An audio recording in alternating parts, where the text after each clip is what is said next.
ઈ દીકરીના ઈ વેલડા ની ગાડા ધીરે ધીરે વયા જતા હોય પછી બાપને લાલચ જાગે. પુરુષ એક વખત પાંગડો જેની મૂછે દોડો લીંબુ લટકતા હોય એ ઢીકો મારીને હાથીના કુંભાથડ ભાંગી નાખે એટલો ત્રેવડ વાળો માણા બજારમાંથી નીકળે તો એ છોકરા રોતા છાના રહી જાય. કોક માણા હોય તો આમ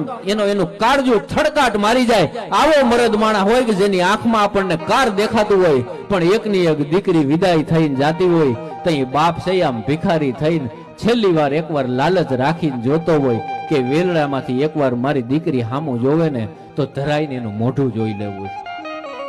છેલ્લી વાર લાચાર પણ દીકરીને એમ હોય કે હું એને મળીને તો આવી છું, એના ગળે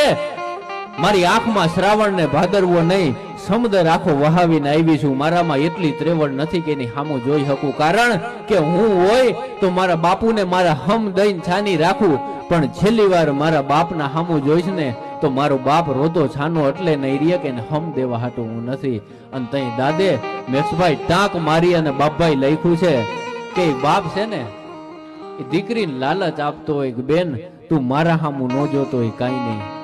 તું આપણા ગામના